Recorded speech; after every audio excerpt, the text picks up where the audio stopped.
یہ میرے لیے سعادت کی بات ہے کہ میں اپنے مادر علمی میں اپنے دوستوں سے اپنے اساتذہ کی سرپرستی میں گفتگو ہوں۔ اللہ رب العزت ہم سب کے دلوں میں اخلاص کی شمع روشن فرمائے اور ہم سب سے وہ کام لے جس میں اس کی رضا پوشیدہ ہو۔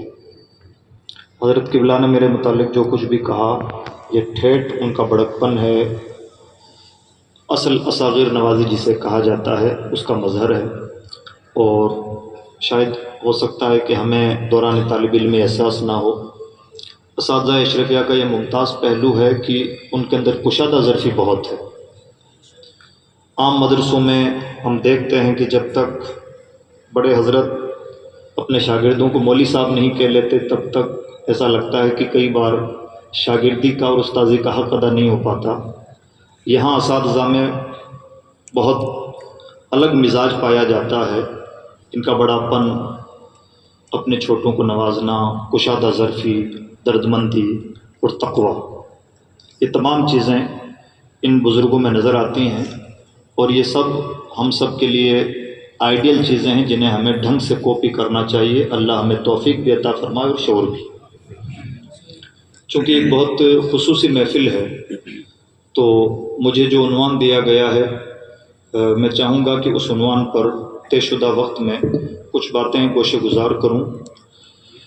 میرا موضوع یہ ہے کہ عصر حاضر میں جو نو فارغین مدارس ہیں ان کے سامنے کیا کیا چیلنجز ہیں اور ان کی ذمہ داریاں کیا ہیں۔ مختصر میں آسان لفظوں میں سمجھیں تو ہم سب نو فارغین ہی نہیں بلکہ تمام علماء کی، مذہبی طبقے کی عمومی ذمہ داریاں کیا ہیں، چیلنجز کیا درپیش ہیں، وہ سب کو درپیش ہیں، چاہے نئے ہوں یا پرانے ہوں۔ اور پرانے زمانے کے مقابلے میں نئے زمانے میں چیلنجز کی تعداد بھی بہت زیادہ ہے۔ اور ایک دوسرا عنوان جو اگر ہم ظرافت کے لہجے میں کہیں تو دیتے دیتے بچ گئے، عنوان یہ تھا کہ عصری جامعات کی طرف طلباء کا بڑھتا ہوا رجحان۔ یہ میرا موضوع نہیں ہے، لیکن میں صرف یہاں پر اس سے متعلق سے اتنی سی لب کشائی کرنا چاہوں گا کہ کئی مرتبہ ہمارے طلباء میں عصری جامعات کی طرف غیر ضروری رجحان بھی بڑا ہے، اور ہمیں کئی بار ایسا لگتا ہے کہ جیسے یونیورسٹیز کا رخ کرتے ہی گویا ہم برسرے روزگار ہو جائیں گے اور نہایت خوشحال زندگی ہو جائے گی۔ یہ بھی ایک قسم کا فوبیا ہے اور یہ بھی ایک مرعوبیت کی دلیل ہے۔ ایسا کچھ ہے نہیں۔ ملک میں بے روزگاری کا عالم یہ ہے کہ معمولی سی نوکری نکلتی ہے، 400 سیٹیں ہوتی ہیں، 16 لاکھ لوگ اپلائی کرتے ہیں، اور دلی کی سڑکوں پہ آپ جا کے دیکھیں گے تو آپ کو نظر آئے گا کہ بے شمار لوگ پی ایچ ڈی کیے ہوئے اپنی ڈگریاں اپنی جھولی میں لیے گھومتے ہیں، کوئی پرسان حال نہیں ہوتا۔ اس لیے ہم سب کو مرعوبیت کے احساس سے نکل کر کے اپنے آپ کو پریکٹیکل بنانا چاہیے، اور اللہ رب العزت نے اگر علم دین کی فضیلت سے ہم سب کو نوازا ہے تو اسے اپنے لیے سب سے بڑی سعادت سمجھنا چاہیے۔ اور جس پروردگار نے علم کی نعمت سے نوازا ہے، جس نے زندگی کی سانسیں بھیک میں عطا فرمائی ہیں، وہ 2 وقت کا نوالے بھی عطا فرمائے گا، ہمیں یہ یقین بھی رکھنا چاہیے۔ اس کا ارشاد ہے وَمَن يَتَّقِ اللَّهَ يَجْعَل لَّهُ مَخْرَجًا وَيَرْزُقْهُ مِنْ حَيْثُ لَا يَحْتَسِبُ۔ تو ہم سب کو اپنے دلوں میں تقوی پیدا کرنا چاہیے اور حالات زمانے سے قطعاً مرعوب نہیں ہونا چاہیے۔ اب جو میرا موضوع ہے کہ مدارس کے فارغین کو کیا کیا چیلنجز درپیش ہیں اور ان کی ذمہ داریاں کیا ہیں، تو عزیز دوستو چیلنجز کی ایک لمبی لسٹ ہے۔ فکری اور نظریاتی چیلنجز سب سے زیادہ درپیش ہیں اور سب سے زیادہ خطرناک بھی، ایکو بند کر دیجیے، سب سے زیادہ خطرناک بھی۔ اور فکری اور نظریاتی جو چیلنجز ہیں ان چیلنجز میں اس زمانے کا بڑا چیلنج ہے الحاد، ایتھزم۔ اتنا گمبھیر چیلنج ہے یہ کہ بھی گزشتہ دنوں ایک سروے پڑھنے میں آیا، اس میں بتایا گیا کہ ملحدین کی کتابوں کی سب سے زیادہ کھپت عرب دنیا میں ہو رہی ہے، اور اس وقت عرب دنیا کا عالم یہ ہے، عرب دنیا کا سروے تھا، عرب دنیا کا عالم یہ ہے کہ وہاں کا ہر چوتھا انسان الحاد کے دائرے پہ کھڑا ہے، اور اس کا بیسک ریزن یہ ہے کہ بادشاہت کی وجہ سے لوگ بادشاہوں کا تو کچھ نہیں بگاڑ پاتے ڈکٹیٹرشپ کی وجہ سے، لیکن جو بادشاہت کا غصہ رہتا ہے وہ نزلہ اسلام پر اترتا ہے، اور نتیجہ یہ نکلتا ہے کہ اوپر سے برقع پوش عورتیں اندر سے نہایت بے حیا ہوتی ہیں، اور بظاہر پردہ داری والا نظر آنے والا گھر بے حیائی کا مرکز ہوا کرتا ہے، اور بظاہر مسجدوں کے آگے پیچھے گھومنے والے لوگ جب یورپ میں پہنچتے ہیں تو بھول جاتے ہیں کہ ہم مسلمان بھی ہیں۔ تو یہ صرف عرب دنیا کا چیلنج نہیں، ہر دنیا میں ہر طرف الحاد بڑی تیزی کے ساتھ بڑھ رہا ہے۔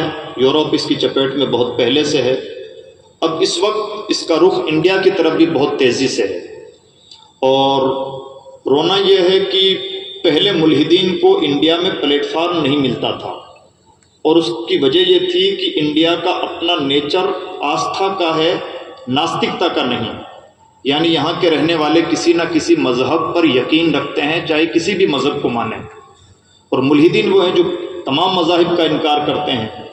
تو اس آستھا والے ملک میں ناستکتا کے پروموشن کی گنجائش نہیں تھی، ایسے لوگوں کو دبایا کچلا جاتا تھا، لیکن گزشتہ کچھ سالوں میں یہ پریکٹس ہوئی ہے کہ جتنے بھی ملحدین ہیں ان کا ڈائریکشن اسلام کی طرف کر دیا گیا ہے، تو جو مذہب کے خلاف غصہ ہوتا ہے وہ غصہ مذاہب کے خلاف نہیں، اسلام کے خلاف اترتا ہے، اور ایسے تمام لوگ ٹارگیٹ کرتے ہیں اسلام کو۔ مجھے نام لینے کی ضرورت نہیں ایسے بڑے ملحدین کا، ان کو ٹیلی ویژن کا پلیٹ فارم مہیا کروایا جاتا ہے، ان کو پرنٹ میڈیا کا پلیٹ فارم مہیا کروایا جاتا ہے، اور سوشل پلیٹ فارم یعنی ڈیجیٹل پلیٹ فارم تو ان کے لیے کھلے ہوئے ہیں، ان کی فالوونگ اسپیشل طور پر بڑھائی جاتی ہے، انہیں سہولیات دی جاتی ہے، اور انہیں ابھارا جاتا ہے کہ وہ مسلمانوں کے واٹس ایپ گروپ یا فیس بک گروپ میں جائیں، شامل ہوں، اور وہاں سوالات رکھیں، اور جب ذہنوں میں کلبلاہٹ پیدا ہو تو ان لوگوں کو ڈائیلاگ تک لے کے آئیں، اور جب اوپن مذاکرہ ہو، مباحثہ ہو، تو وہاں پر الحاد کا جتنا بھی مواد ہے سامنے پیش کریں، تاکہ زیادہ سے زیادہ مسلمان شکوک و شبہات کے شکار ہوں اور الحاد کی طرف راغب ہوں۔ تو ایسا تیزی کے ساتھ کیا۔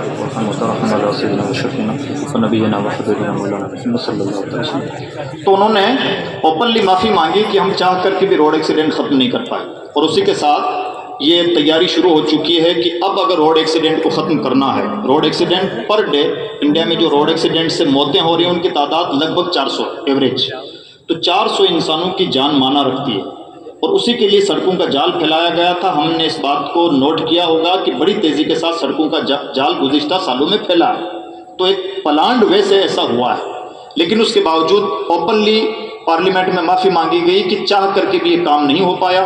اب اس کا پلان 2 کیا ہے؟ پلان 2 یہ ہے کہ ڈرائیور کی سیٹ پر روبوٹ کو بٹھا دیا جائے، وہی ایک علاج ہے، اور اس کا ریزن کیا ہے کہ عام طور پر جو روڈ ایکسیڈنٹ ہوتے ہیں نشے کی وجہ سے ہوتے ہیں، نیند کا جھونکا آ جانے کی وجہ سے ہوتے ہیں، گاڑی آگے کی طرف چل رہی ہے، اچانک سائڈ سے کوئی جانور آ گیا اور ڈرائیور کی توجہ نہیں ہوئی اور وہیں روڈ ایکسیڈنٹ ہو گیا، یا کھڈا آ گیا اچانک سے اور ڈرائیور کی توجہ نہیں ہو پائی اور روڈ ایکسیڈنٹ ہو گیا۔ اے آئی کیا کرے گا؟ روبوٹ کے اندر سینس پایا جاتا ہے، گاڑی آگے کی طرف جا رہی ہے، جیسے سائڈ سے کوئی دوڑتا ہوا جانور آئے گا تو پہلے سے وہ سینس کر لے گا اور 50 میٹر کی دوری پہ پرکھ لے گا کہ اس طرف سے کوئی حادثہ آ رہا تو وہ پہلے سے بریک کر لے گا۔ آگے کوئی کھڈا ہے جو ہمیں کالی روڈ میں نظر نہیں آ رہا ہے، اے آئی اسے سینس کر لیتا ہے گوگل کے تھرو، گوگل میپنگ کے تھرو، اور پہلے سے اپنے آپ کو سلو کر لیتا ہے۔ اے آئی کو نیند نہیں آتی، اے آئی نشہ نہیں کرتا، اے آئی کو سیلری نہیں چاہیے، اور اے آئی اپنے سواریوں کا مرڈر بھی نہیں کرتا۔ کئی بار ایسا ہوا ہے ڈرائیور نے ہی اپنی سواریوں کا مرڈر کر دیا، ڈرائیور کا موڈ خراب تھا، پوری گاڑی کو جان بوجھ کر کے تباہی میں جھونک دیا۔ اس طرح سے روڈ ایکسیڈنٹ ہوتے ہیں۔ ایک سیٹ پر، اس سیٹ پر ڈرائیور کی سیٹ پر روبوٹ کو بٹھا دیا جائے، اور اس کا فائدہ دوسرا یہ بھی ہے کہ انسان اس سے سیکیور فیل کرتا ہے، اس لیے کہ اجنبی ڈرائیور کے سامنے سواریاں ہر طرح کی باتیں نہیں کر سکتی، لیکن جب ڈرائیور کی سیٹ پہ روبوٹ بیٹھا ہوا ہے تو ہم کسی بھی طرح کی باتیں کر سکتے ہیں، کچھ بھی راز کی باتیں بھی کر سکتے ہیں. اس لیے بہترین علاج یہ ہے کہ ایک بار میں ہر بار ڈرائیور کو 10,000 دینے سے بہتر ہے کہ 1.5 لاکھ کا ایک بار بھی روبوٹ خرید دیا جائے اور اس مشین پہ اس ڈرائیور کی سیٹ پہ بٹھا دیا جائے. ہم نہیں کہتے کہ 400 روڈ ایکسیڈنٹ اچانک ختم ہو جائیں گے، لیکن اگر 400 کی بجائے 200 تک بھی ہم لے آتے ہیں تو 200 انسانوں کی پر ڈے جان بچ رہی ہے، تو بہت بڑی چیز یہ ہونے جا رہا ہے. امید ہے کہ 2035 تک ہو جائے گا. اور صرف یہاں تک نہیں ہے، اب چائنا میں بیٹھ کر کے دبئی کے سرجری ہو رہی ہے. بہت سارے ہاسپٹل ہو سکتا ہے، اب تو چھوٹے چھوٹے شہروں میں بھی ایسے کھل چکے ہیں جہاں روبوٹک سرجری ہو رہی ہے، جہاں انسانوں کا کام ہی نہیں رہ گیا ہے. ایک انسان واک کرنے گیا، ٹہلنے گیا، اور اسے معلوم ہوا کہ سینے میں درد ہو رہا ہے، بغل میں ہاسپٹل تھا، وہاں گیا اور تھوڑی دیر کے اندر انجیکشن کی طرح مشین لگایا، چھلا بٹھایا، باہر آ گیا. اور گھر والے کہہ رہے ہیں کہ آج آپ کو 9 بجے آنا چاہیے تھا، آپ 10 بجے آ گئے. تو کہا ہارٹ سرجری ہو رہی تھی اس لیے ذرا 1 گھنٹہ لیٹ ہو. دنیا یہاں تک پہنچ چکی ہے، اور یہ جو چیزیں مذاق لگ رہی ہیں اب دنیا میں اوپنلی ہو رہی ہیں، اور اس تیزی کے ساتھ چیزیں گرو کر رہی ہیں. تو ظاہر سی بات ہے جب چیزیں گرو کر رہی ہیں تو اس کی چپیٹ اسلامیات پہ نہیں آئی. قلم کاری پہ اس کی چپیٹ ہے، شاعری پہ اس کی چپیٹ ہے، ترجمہ کاری پہ اس کی چپیٹ ہے. یعنی ہم جس کو اپنا بڑا ہنر سمجھ رہے تھے وہ ہمارا پورا ہنر داؤں پر ہے اگر ہم نے اپنے آپ کو اس اے آئی کا بھی ایڈوانس ورژن بنانے کی کوشش نہ کی. اس کا مطلب یہ نہیں ہے کہ انسانوں کی ضرورت ختم ہو جا رہی ہے. انسان پھر بھی انسان ہے، اشرف المخلوقات ہے. شرط یہ ہے کہ وہ اس پوزیشن میں اپنے آپ کو لے آئے کہ اے آئی کو بھی وہ چلانے والا ہو. یعنی اب کمال مہارت کے علاوہ کوئی آپشن نہیں بچا. اب اد کچری صلاحیتوں کا کوئی آپشن دنیا میں نہیں رہ گیا ہے. یہ ایک نئے زمانے کا اہم ترین چیلنج ہے جس کے لیے بہت زیادہ گمبھیر ہونے کی ضرورت ہے اور جس کی بہت زیادہ فکر کی جانے کی ضرورت ہے. چیلنجز اور بھی ہیں، لیکن اب ان چیلنجز سے نپٹے کیسے؟ تو دیکھیے، کوئی بھی چیلنج ہو تو پہلے میں نے عرض کیا کہ سب سے بہترین چیز یہ ہے کہ ہمارے بزرگوں نے جو ہمیں ایک نصاب اور نظام دیا ہے، اور سچی بات یہ ہے کہ اس دین کی برکت سے ہمیں جو کچھ ملتا ہے وہ اس مادی دنیا میں کہیں نہیں ملتا. اس لیے اپنے آپ کو مضبوط ترین عالم دین بنائیں. انشاءاللہ یہ آپ کا نصاب آپ کو ہر نئے سے نئے چیلنج اور فتنے سے نپٹنے میں خوب مدد کرنے والا ہے. شرط یہ کہ اس میں کمال مہارت ہو. اور اس کے علاوہ کچھ اور نئی چیزیں ہیں جو نئے فارغین کے لیے ہیں. زمانہ شناسی بہت زیادہ ضروری ہے. زمانہ شناسی سے مراد یہ ہے ہم علماء کو بہت زیادہ پریکٹیکل ہونے کی ضرورت ہے. ہم نان پریکٹیکل بہت ہو گئے ہیں. ایران توران کی باتیں، جہاں تہاں کی باتیں اور ہوائی باتیں، گراؤنڈ لیول کے تجربات سے ہٹ کر کی باتیں. تو زمانہ 100% پریکٹیکل ہو چکا ہے. ہمیں بھی پریکٹیکل ہونا ہی پڑے گا. مارکیٹنگ کے نام پر، بزنس اسٹریٹجی کے نام پر، اور دنیا میں کتنے ہی ایسے پروگرام چل رہے ہیں جہاں اسپیشلی لوگوں کو بنایا جاتا ہے گراؤنڈ لیول کا. بلکہ اگر آپ اب پہلے ہوتا تھا کہ پرسنٹیج کی بنیاد پر سلیکشن ہوتا تھا، اب ایسا نہیں ہوتا ہے. اب ہوتا ہے کہ گراؤنڈ لیول کا آدمی کتنا ہے اس کی بنیاد پر سلیکشن ہوتا ہے. بلکہ آپ نے سب نے دیکھا ہوگا بڑے دلچسپ سوالات آتے ہیں جب بھی یو پی ایس سی کا کوئی ایگزام ہوتا ہے. ان کے سوالات دیکھیے. جیسے بھی آر ایس سے سوال کیا گیا، یہ بتائیے ٹائی کیسے باندھی جاتی ہے؟ یہ سوال ہے، ٹائی کیسے باندھی جاتی ہے؟ اگر کاغذ بکھرا ہوا، اس کے پرزے بکھرے ہوئے ہوں تو اس کو جمع کرنے کا طریقہ کیا ہے؟ یعنی اب یہ نہیں رہ گیا کہ آپ کی یادداشت کتنی تیز ہے، آپ کو چیزیں کتنی یاد ہیں، بلکہ آپ کی کریٹیکل تھنکنگ کیسی ہے، آپ کی سمجھ بوجھ کا لیول کیسا ہے، آپ گراؤنڈ لیول پر کامیاب ہیں یا نہیں ہیں، آپ صرف ہوائی آدمی ہیں یا زمینی آدمی ہیں. اسی پر سب کچھ صلاحیتیں نربھر کرتی ہیں. ایسے میں ہم سب لوگوں کو بھی بہت زیادہ گراؤنڈ لیول کا بننے کی ضرورت ہے. مطالعے کی عادت رکھیں، افراد شناسی اپنے اندر پیدا کریں. افراد شناسی سے مراد یہ ہے کہ ایک امام کے مقتدیوں میں کلیکٹر صاحب بھی ہوتے ہیں اور رکشہ چلانے والا بھی ہوتا ہے.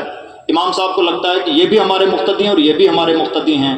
اگر امام صاحب ان کی صلاحیت پہچان کر ان کی صلاحیت کے مطابق کام لیں تو امام بھی واقعتاً اپنے زمانے کا کلیکٹر بن جائے. یعنی ہم فرق مراتب نہیں کرتے، ہم سب کو ایک ہی لاٹھی سے ہانکنے کا مزاج رکھتے ہیں، جبکہ گیم ہی فرق مراتب کا. اسلام میں بھی یہی ہے، فکر رضا میں بھی یہی ہے. پیغمبر اسلام سے زیادہ فرق مراتب اور افراد شناسی کس کے اندر ہوگی؟ جس کا جو کام اس سے وہی کام لیا، ان کو ویسے ہی القاب و آداب دیے، ان کی ویسی حوصلہ افزائی کی. تو اس سلسلے میں ہم سب کو اور زیادہ حساس ہونے کی ضرورت ہے افراد شناسی کے سلسلے میں. اور داعیے دین کے طور پر ہم سب کی ایک ذمہ داری یہ بھی بنتی ہے کہ یوتھ سے فرینڈشپ ہماری بڑی مضبوط ہو. یعنی ہم ہر جگہ حضرت و حضور بن کے نہ رہیں، بہت ساری جگہوں پر آج کے دور کا تقاضا ہے کہ ہم دوست بن کے رہیں۔ جیسے ماڈرن دنیا میں سکھایا جاتا ہے کہ آپ کے بیچ میں اور آپ کے اسٹوڈنٹ کے بیچ میں گیپ نہیں ہونا چاہیے، اور اب گیپ کو ختم کیسے کیا جا سکتا ہے؟ تو مان لیجئے کہ کہا جاتا ہے کہ آپ جب کلاس سے نکلیں تو آپ کا ہاتھ اپنے اسٹوڈنٹ کے کندھے پہ ہونا چاہیے، اسے اس طرح سے ہاتھ ملانا چاہیے، اسے ہنسی مذاق ہونی چاہیے۔ تو یہ ماڈرن دنیا کی باتیں ہیں، میں ان باتوں کی تو تصدیق نہیں کروں گا، لیکن یہ ضرور کہنا چاہوں گا کہ گیپ ختم ہونا چاہیے۔ نوجوان ہم سے بدکنا نہیں چاہیے گا کہ حضرت برا مان جائیں گے، ان کو سمجھ میں آئے گا نہیں آئے گا یا کیا سوچیں گے۔ حالانکہ آج کا نوجوان عام طور پر ایسا نہیں سوچتا، لیکن ہمیں بھی بڑھ کے اپنی طرف سے اس گیپ کو ختم کرنا چاہیے اور یوتھ کے ساتھ فرینڈشپ بڑھانی چاہیے۔ کاؤنسلنگ ایک اہم ترین پارٹ ہے، اس پر بہت زیادہ توجہ دینے کی ضرورت ہے۔ کاؤنسلنگ سے مراد یہ ہے کہ تباہی طلبہ کی جانچ ہو، جو اعلیٰ حضرت امام احمد خان مودودی سے بریلوی نے لکھا ہے۔ یعنی ہم سب کو چاہیے کہ ہم اپنی طبیعتوں کی جانچ کروائیں۔ پہلے کاؤنسلنگ ہوتی تھی پیپر ورک کے طور پر، ایک کاؤنسلر 150 سوالات لے کے بیٹھ گیا اور آپ سے پوچھ رہا ہے آپ کو کلر کون سا پسند ہے، خوشبو کون سی پسند ہے، کھانا کون سا پسند ہے، نمک پسند ہے یا میٹھا پسند ہے، غصہ کب آتا ہے، سوتے کب ہیں، اٹھتے کب ہیں، یہ سوالات ہوتے تھے۔ اب ایسی مشینیں بھی ایجاد ہو گئی ہیں کہ وہ سامنے رکھی رہتی ہیں اور آپ اپنی انگلیاں ان پر رکھ دیجیے تو فنگر پرنٹ سے برین میپنگ ہو جاتی ہے، اور آپ کے ذہن کو ناپ کر کے وہ مشین آپ کو 35 پیج کی رپورٹ دے دیتی ہے کہ آپ طبعاً محقق آدمی ہیں۔ 2 لفظوں کی کہانی، یا مان لیجئے کہ آپ طبعاً، وہ اپنی زبان میں جواب دیتی ہے، میں اپنی زبان میں سمجھا رہا ہوں، وہ 2 لفظوں میں سمجھا دیتی ہے۔ تو سچی بات یہ ہے کہ وہ آدمی جو طبعاً محقق تھا، مان لیجئے کہ دوسری دنیا میں شاعری میں الجھا ہوا تھا بیچارہ، جبکہ بہت اچھا محقق ثابت ہو سکتا تھا، بہت مدتوں قافیہ بندی کرنے کے بعد میں اسے سمجھ میں آیا کہ شاعری میرے بس کا روگ نہیں ہے، یا مجھے زیب نہیں دیتا، یا میری طبیعت سے اس کا مزاج میچ نہیں کھاتا، تو میں تحقیق کی طرف آؤں۔ تو ایک لمبی عمر تجربے میں کھپ گئی، بڑا اچھا ہوتا، برین میپنگ ہو جاتی، کاؤنسلنگ ہو جاتی، اور اسے پہلے ہی روز پتہ چل جاتا کہ آپ کی نیچرل صلاحیت ہے، تو انسان کتنا قیمتی ثابت ہو سکتا تھا۔ اور یہ کام دنیا میں سب سے زیادہ جو ملک کر رہا ہے وہ بدبخت ملک وہ ہے جس نے اس وقت اس اہل اسلام کے لیے آزار بنا ہوا ہے۔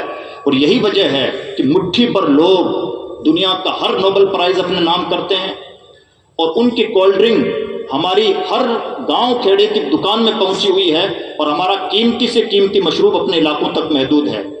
ان کے میک ڈونالڈ، ان کی KFC کی دکانیں عرب میں ہر نکڑ چوراہے پہ موجود ملیں گی، اور ہماری قیمتی سے قیمتی غذا کی دکانیں اپنے علاقوں تک محدود ہیں۔ یہ ہے ان کی مارکیٹنگ، یہ ہے ان کی صلاحیت، یہ ہے ان کی کاؤنسلنگ کا نتیجہ۔ جب بچے کی عمر 5-7 سال کی ہوتی ہے تب ایک اسرائیلی اپنے بچے کی کاؤنسلنگ کرواتا ہے، اور 5-7 سال کے بچے کے بارے میں کاؤنسلر یہ بتا دیتا ہے کہ ہمارے تجزیے کے مطابق آپ کا بچہ ایک بہترین اسٹیل کمپنی کا مالک ہو سکتا ہے۔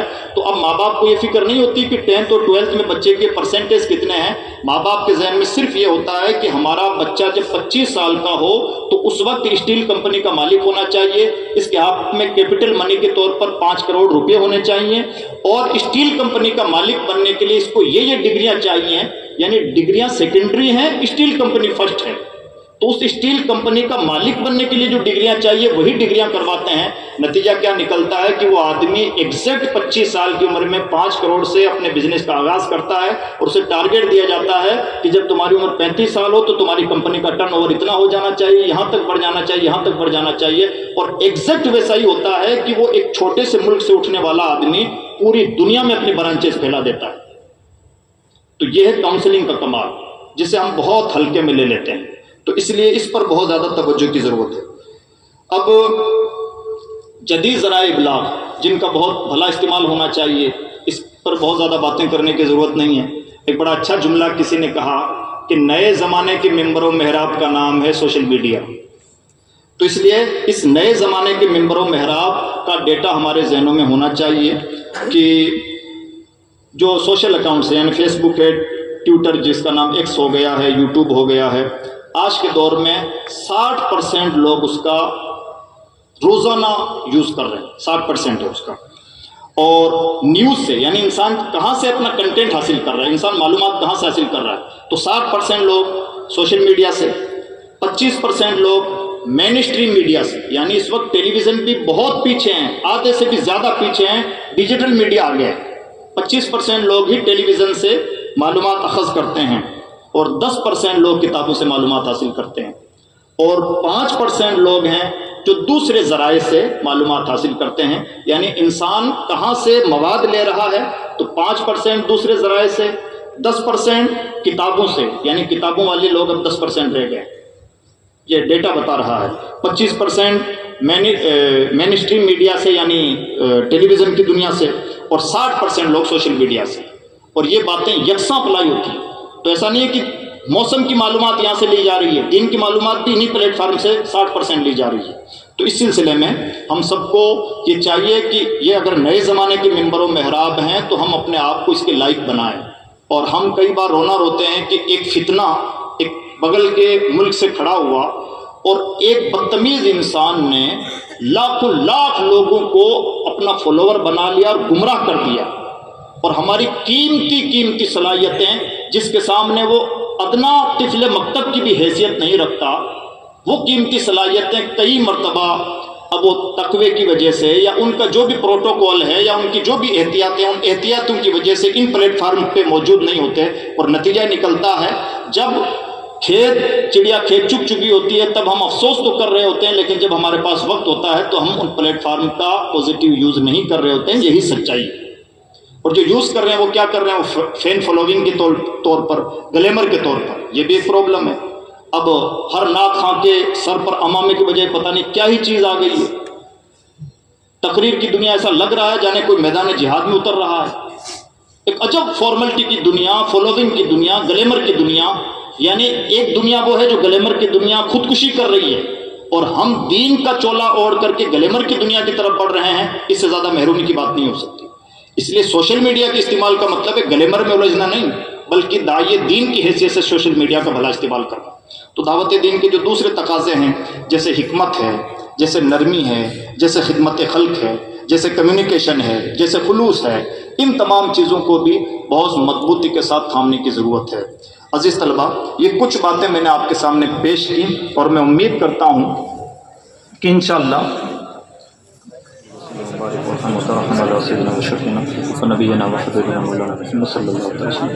تو انہوں نے اوپنلی معافی مانگی کہ ہم چاہ کر کے بھی روڈ ایکسیڈنٹ ختم نہیں کر پائے، اور اسی کے ساتھ یہ تیاری شروع ہو چکی ہے کہ اب اگر روڈ ایکسیڈنٹ کو ختم کرنا ہے، road accident per day India میں جو روڈ ایکسیڈنٹ سے موتیں ہو رہی ہیں ان کی تعداد لگ بھگ 400 ایوریج، تو 400 انسانوں کی جان مانا رکھتی ہے، اور اسی کے لیے سڑکوں کا جال پھیلایا گیا تھا۔ ہم نے اس بات کو نوٹ کیا ہوگا کہ بڑی تیزی کے ساتھ سڑکوں کا جال گزشتہ سالوں میں پھیلا ہے، تو ایک پلانڈ وے سے ایسا ہوا ہے، لیکن اس کے باوجود اوپنلی پارلیمنٹ میں معافی مانگی گئی کہ چاہ کر کے بھی یہ کام نہیں ہو پایا۔ اب اس کا پلان 2 کیا ہے؟ پلان 2 یہ ہے کہ ڈرائیور کی سیٹ پر روبوٹ کو بٹھا دیا جائے، وہی ایک علاج ہے۔ اور اس کا ریزن کیا ہے کہ عام طور پر جو روڈ ایکسیڈنٹ ہوتے ہیں نشے کی وجہ سے ہوتے ہیں، نیند کا جھونکا آ جانے کی وجہ سے ہوتے ہیں۔ گاڑی آگے کی طرف چل رہی ہے، اچانک سائڈ سے کوئی جانور آ گیا اور ڈرائیور کی توجہ نہیں ہوئی اور وہیں روڈ ایکسیڈنٹ ہو گیا، یا کھڈا آ گیا اچانک سے اور ڈرائیور کی توجہ نہیں ہو پائی اور روڈ ایکسیڈنٹ ہو گیا۔ اے آئی کیا کرے گا؟ روبوٹ کے اندر سینس پایا جاتا ہے، گاڑی آگے کی طرف جا رہی ہے، جیسے سائڈ سے کوئی دوڑتا ہوا جانور آئے گا تو پہلے سے وہ سینس کر لے گا اور 50 میٹر کی دوری پہ پرکھ لے گا کہ اس طرف سے کوئی حادثہ آ رہا تو وہ پہلے سے بریک کر لے گا۔ آگے کوئی کھڈا ہے جو ہمیں کالی روڈ میں نظر نہیں آ رہا ہے، اے آئی اسے سینس کر لیتا ہے گوگل کے تھرو، گوگل میپنگ کے تھرو، اور پہلے سے اپنے آپ کو سلو کر لیتا ہے۔ اے آئی کو نیند نہیں آتی، اے آئی نشہ نہیں کرتا، اے آئی کو سیلری نہیں چاہیے، اور اے آئی اپنے سواریوں کا مرڈر بھی نہیں کرتا۔ کئی بار ایسا ہوا ہے ڈرائیور نے ہی اپنی سواریوں کا مرڈر کر دیا، ڈرائیور کا موڈ خراب تھا، پوری گاڑی کو جان بوجھ کر کے تباہی میں جھونک دیا۔ اس طرح سے روڈ ایکسیڈنٹ ہوتے ہیں۔ ایک سیٹ پر، اس سیٹ پر ڈرائیور کی سیٹ پر روبوٹ کو بٹھا دیا جائے، اور اس کا فائدہ دوسرا یہ بھی ہے کہ انسان اس سے سیکیور فیل کرتا ہے، اس لیے کہ اجنبی ڈرائیور کے سامنے سواریاں ہر طرح کی باتیں نہیں کر سکتی، لیکن جب ڈرائیور کی سیٹ پہ روبوٹ بیٹھا ہوا ہے تو ہم کسی بھی طرح کی باتیں کر سکتے ہیں، کچھ بھی راز کی باتیں بھی کر سکتے ہیں۔ اس لیے بہترین علاج یہ ہے کہ ایک بار میں، ہر بار ڈرائیور کو 10,000 دینے سے بہتر ہے کہ 1.5 لاکھ کا ایک بار بھی روبوٹ خرید دیا جائے اور اس مشین پہ، اس ڈرائیور کی سیٹ پہ بٹھا دیا جائے۔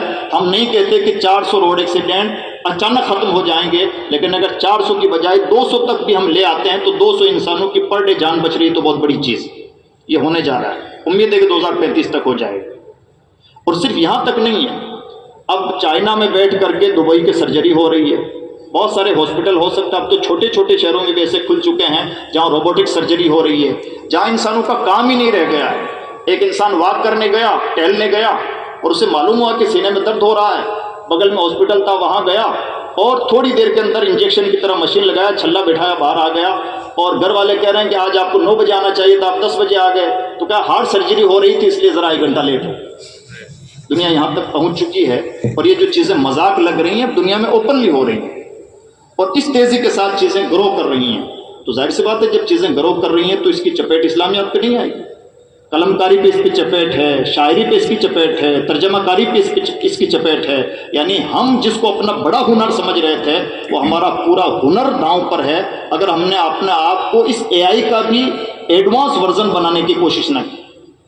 اس کا مطلب یہ نہیں ہے کہ انسانوں کی ضرورت ختم ہو جا رہی ہے، انسان پھر بھی انسان ہے، اشرف المخلوقات ہے، شرط یہ ہے کہ وہ اس پوزیشن میں اپنے آپ کو لے آئے کہ اے آئی کو بھی وہ چلانے والا ہو، یعنی اب کمال مہارت کے علاوہ کوئی آپشن نہیں بچا، اب اد کچری صلاحیتوں کا کوئی آپشن دنیا میں نہیں رہ گیا ہے۔ یہ ایک نئے زمانے کا اہم ترین چیلنج ہے جس کے لیے بہت زیادہ گمبھیر ہونے کی ضرورت ہے اور جس کی بہت زیادہ فکر کی جانے کی ضرورت ہے۔ چیلنجز اور بھی ہیں، لیکن اب ان چیلنجز سے نپٹے کیسے؟ تو دیکھیے، کوئی بھی چیلنج ہو تو پہلے میں نے عرض کیا کہ سب سے بہترین چیز یہ ہے کہ ہمارے بزرگوں نے جو ہمیں ایک نصاب اور نظام دیا ہے، اور سچی بات یہ ہے کہ اس دین کی برکت سے ہمیں جو کچھ ملتا ہے وہ اس مادی دنیا میں کہیں نہیں ملتا، اس لیے اپنے آپ کو مضبوط ترین عالم دین بنائیں۔ انشاءاللہ یہ آپ کا نصاب آپ کو ہر نئے سے نئے چیلنج اور فتنے سے نپٹنے میں خوب مدد کرنے والا ہے، شرط یہ کہ اس میں کمال مہارت ہو۔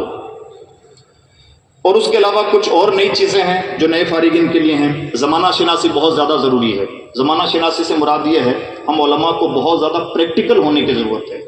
ہم نان پریکٹیکل بہت ہو گئے ہیں، ایران توران کی باتیں، جہاں تہاں کی باتیں اور ہوائی باتیں، گراؤنڈ لیول کے تجربات سے ہٹ کر کی باتیں۔ تو زمانہ 100% پریکٹیکل ہو چکا ہے، ہمیں بھی پریکٹیکل ہونا ہی پڑے گا، مارکیٹنگ کے نام پر، بزنس اسٹریٹجی کے نام پر، اور دنیا میں کتنے ہی ایسے پروگرام چل رہے ہیں جہاں اسپیشلی لوگوں کو بنایا جاتا ہے گراؤنڈ لیول کا۔ بلکہ اگر آپ اب پہلے ہوتا تھا کہ پرسنٹیج کی بنیاد پر سلیکشن ہوتا تھا، اب ایسا نہیں ہوتا ہے، اب ہوتا ہے کہ گراؤنڈ لیول کا آدمی کتنا ہے اس کی بنیاد پر سلیکشن ہوتا ہے۔ بلکہ آپ نے سب نے دیکھا ہوگا بڑے دلچسپ سوالات آتے ہیں جب بھی یو پی ایس سی کا کوئی ایگزام ہوتا ہے، ان کے سوالات دیکھیے، جیسے بھی آر ایس سے سوال کیا گیا، یہ بتائیے ٹائی کیسے باندھی جاتی ہے، یہ سوال ہے، ٹائی کیسے باندھی جاتی ہے؟ اگر کاغذ بکھرا ہوا، اس کے پرزے بکھرے ہوئے ہوں تو اس کو جمع کرنے کا طریقہ کیا ہے؟ یعنی اب یہ نہیں رہ گیا کہ آپ کی یادداشت کتنی تیز ہے، آپ کو چیزیں کتنی یاد ہیں، بلکہ آپ کی کریٹیکل تھنکنگ کیسی ہے، آپ کی سمجھ بوجھ کا لیول کیسا ہے، آپ گراؤنڈ لیول پر کامیاب ہیں یا نہیں ہیں، آپ صرف ہوائی آدمی ہیں یا زمینی آدمی ہیں، اسی پر سب کچھ صلاحیتیں نربھر کرتی ہیں۔ ایسے میں ہم سب لوگوں کو بھی بہت زیادہ گراؤنڈ لیول کا بننے کی ضرورت ہے۔ مطالعے کی عادت رکھیں، افراد شناسی اپنے اندر پیدا کریں۔ افراد شناسی سے مراد یہ ہے کہ ایک امام کے مقتدیوں میں کلیکٹر صاحب بھی ہوتے ہیں اور رکشہ چلانے والا بھی ہوتا ہے۔ امام صاحب کو لگتا ہے کہ یہ بھی ہمارے مقتدی ہیں اور یہ بھی ہمارے مقتدی ہیں، اگر امام صاحب ان کی صلاحیت پہچان کر ان کی صلاحیت کے مطابق کام لیں تو امام بھی واقعتاً اپنے زمانے کا کلیکٹر بن جائے۔ یعنی ہم فرق کے مراتب نہیں کرتے، ہم سب کو ایک ہی لاٹھی سے ہانکنے کا مزاج رکھتے ہیں، جبکہ گیم ہی فرق کے مراتب کا ہے۔ اسلام میں بھی یہی ہے، فکر رضا میں بھی یہی ہے۔ پیغمبر اسلام سے زیادہ فرق مراتب اور افراد شناسی کس کے اندر ہوگی؟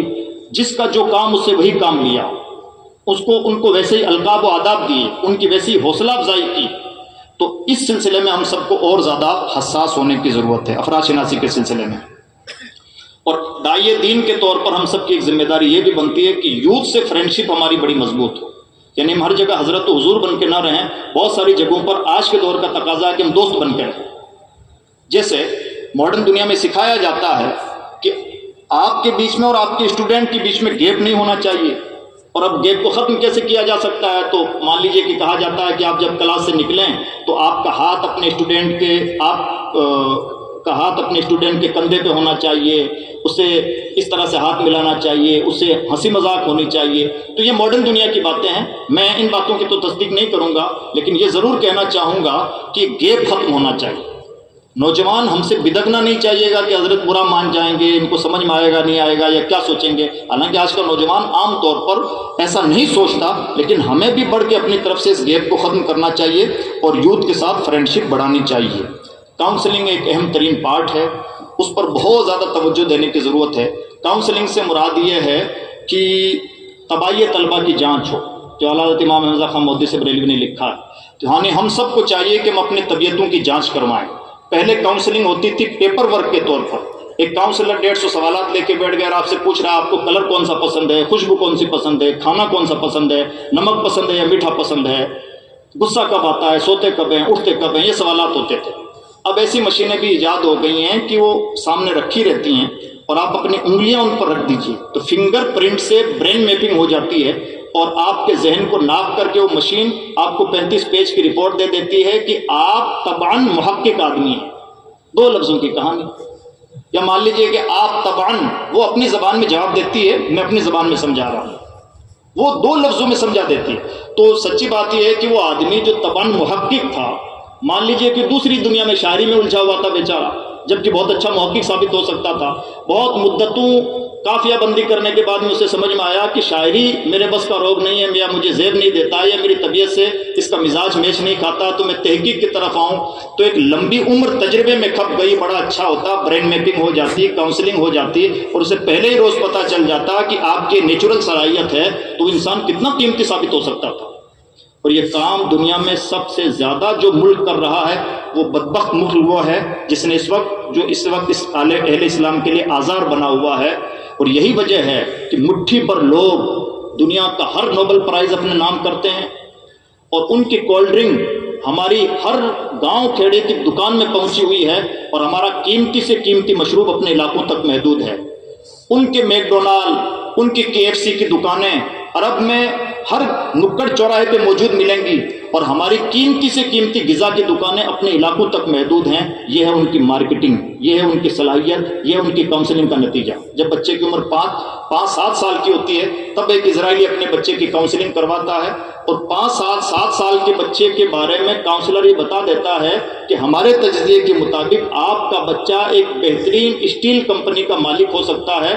تو اب ماں باپ کو یہ فکر نہیں ہوتی کہ 10th اور 12th میں بچے کے پرسنٹیج کتنے ہیں. ماں باپ کے ذہن میں صرف یہ ہوتا ہے کہ ہمارا بچہ جب 25 سال کا ہو تو اس وقت اسٹیل کمپنی کا مالک ہونا چاہیے، اس کے ہاتھ میں کیپٹل منی کے طور پر 5 کروڑ روپے ہونے چاہیے اور اسٹیل کمپنی کا مالک بننے کے لیے اس کو یہ ڈگریاں چاہیے. یعنی ڈگریاں سیکنڈری ہیں، اسٹیل کمپنی فرسٹ ہے.